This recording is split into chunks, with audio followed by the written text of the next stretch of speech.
Light rail or Skytrain? Skytrain. You prefer Skytrain? Yeah. Why do you prefer Skytrain? Well, I think it's better. Better? System. Better system? What's wrong with the light rail? Well, I don't know. I don't know nothing about the light rail. Okay. Surrey is pursuing light rail transit as a way to shape and manage growth and to create connected, pedestrian-friendly communities. Well, we're doing 2 business cases on the Fraser line.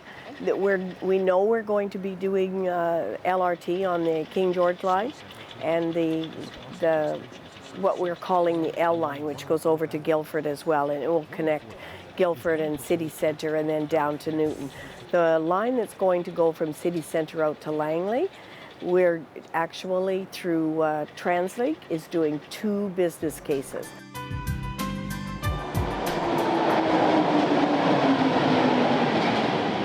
What do you think of the LRT? The LRT system, a lot of smoke and mirrors. When you look, it's the kind of system that will look possibly attractive on video, and light rail is a very broad term, so you can say something like it's being used in all these systems around the world, and yet the reality is that because it's such a broad term, these systems are built to different specs. The one we're trying to build here, which is going to run in the middle of the street, these systems have seen numerous problems ranging from high accident rates to slower levels of service. Skytrain has its good points, and so does light rail.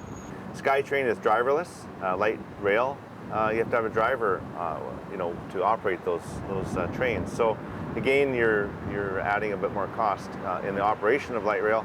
But Skytrain to construct, you're looking about the project I've been told is $450 million more than light rail. Light rail will move about up to 6,000 to 10,000 people per hour, whereas Skytrain can move 10 to 25,000 people. So you have a lot more capacity. In your opinion, what's the biggest downfall to having Skytrain? Why does it not make sense to you? A Skytrain station costs $30 million plus, whereas a light rail station costs $3 or $4 million at most. And with light rail, we can add stations to meet development proposals and things like that much easier than to trying to build an additional Skytrain station. There are 120,000 riders per day. In Portland, the entire 84-kilometer light rail system has about exactly that much ridership per day. You think he's done his homework? Somewhat, yeah. I mean, whatever's more effective, just in terms of, I understand capital costs and operating costs as well, long term, so. So what's your opinion on that? Whatever's more efficient and faster.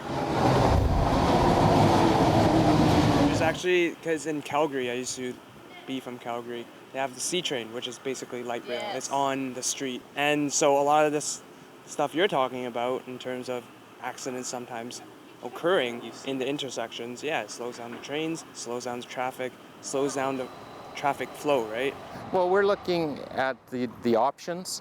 We've been told that the light rail will be at ground level. If a vehicle at ground level happens to hit a light rail train, how do you get rid of it off the track in a fast and orderly manner? But if we go back to 2014, the entire vision included 27 kilometers of light rail, and it was endorsed by all the mayors in the region, including the Langleys. Since then, of course, we've had elections and changes in councils and mayors. Are we still fine with those decisions? So let's do the double scenario of business cases, and that's what we're doing right now.